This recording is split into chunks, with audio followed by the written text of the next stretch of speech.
In this video, I'm going to teach you how to create a pool of water and also how to draw. I'm Christine Lashley. I've been a painter for so many years, and I've taught thousands of students how to paint. And really, the first thing to do is to lean into your individuality as an artist. You have to decide what you like and what you don't like. If you're new to my channel, thanks for being here. Do like and subscribe to help my channel grow. Okay, well, enough philosophy. Let's get started with our project. I'm going to show you just a few water concepts so that we can learn some of the rules of how water works, and then we can manipulate these and end up having fun.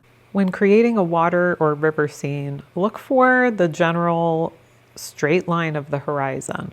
This horizon line represents the division of the land mass and the body of water. Next up is to look for points of measure and shapes and angles. The object in reality, such as the blue marked rock mass, reflects in the same shape in the water.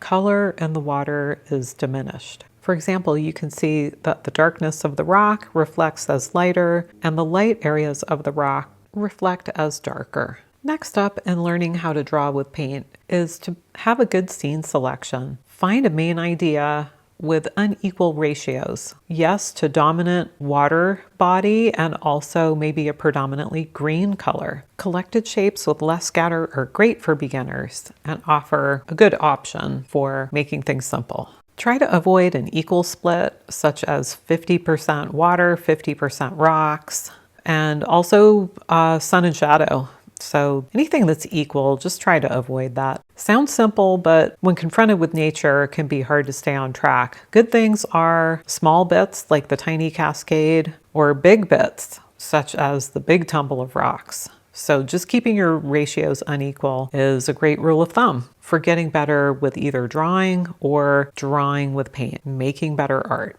Okay, let's get started with the painting. To start, I have red, yellow, and blue, and I'm going to be starting with the zigzag shape of the water cascade. When I'm learning to draw, I'm understanding my scene, I really love to start with big shapes and paint. I'm not as much a fan of drawing on a sketch pad. So you could see how simply a waterfall can start with just this one rock and a channel of water. Next, what I'm going to do is fill things in with paint.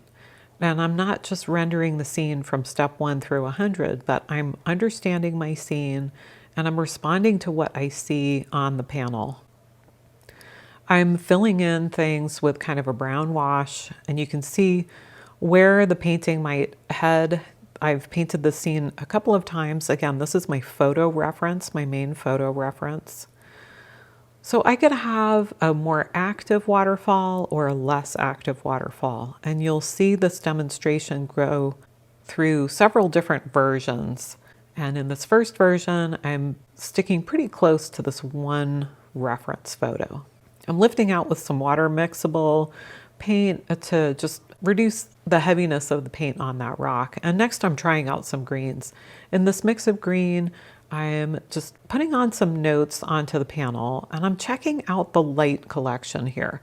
This light collection, I want to kind of group into the background. I want to have same value, but shift the color. So I have a more yellow and I have a more blue-green, and I want to keep those the same value. You could see that in black and white.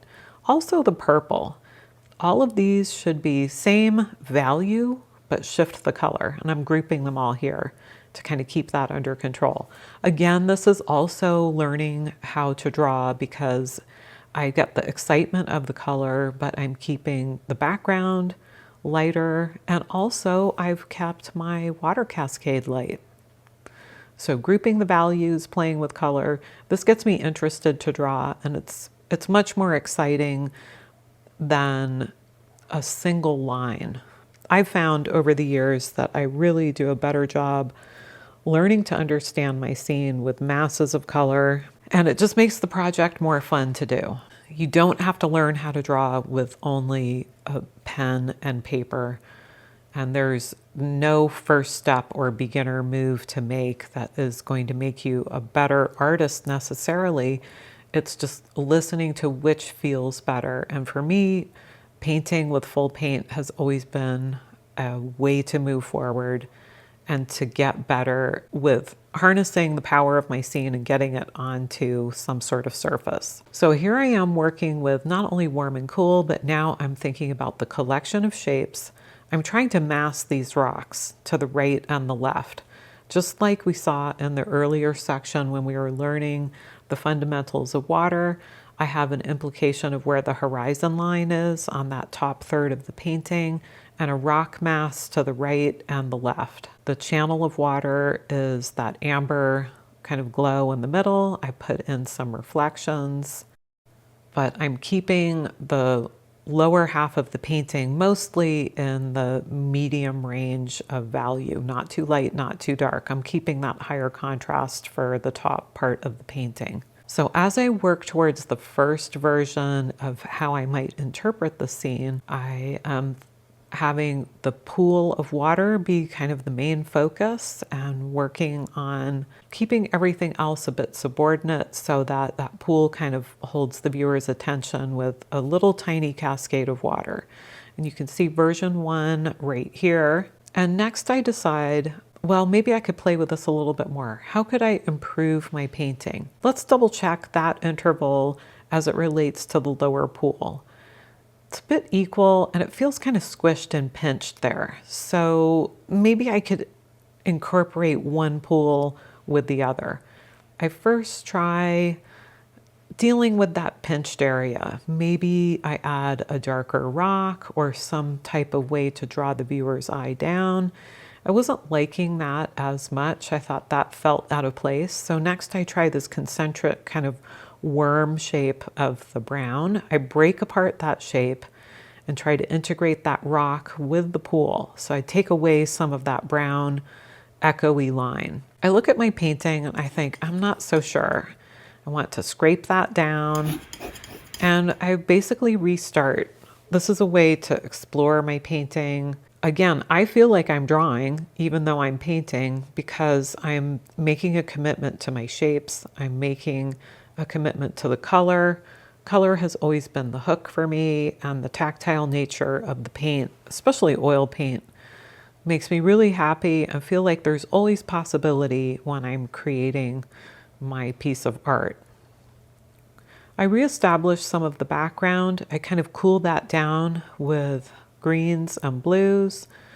And next I'm thinking about the channel of water. Maybe I could make this more exciting.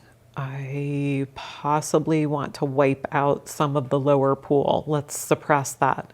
And next I pull up a different image of a tumbling cascade. So I will often work from many different photo references. For me, this is more like working on location where nature is very stimulating. I like a lot of possibilities. So that could be image, that could be versions of my painting.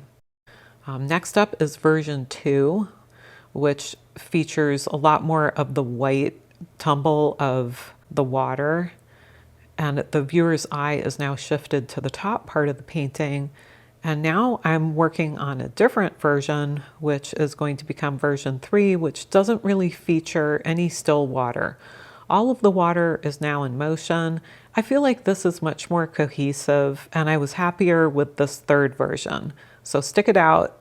Often the third version is the best. Thanks for joining me for this paint session. I hope you learned some tips on how to draw through paint.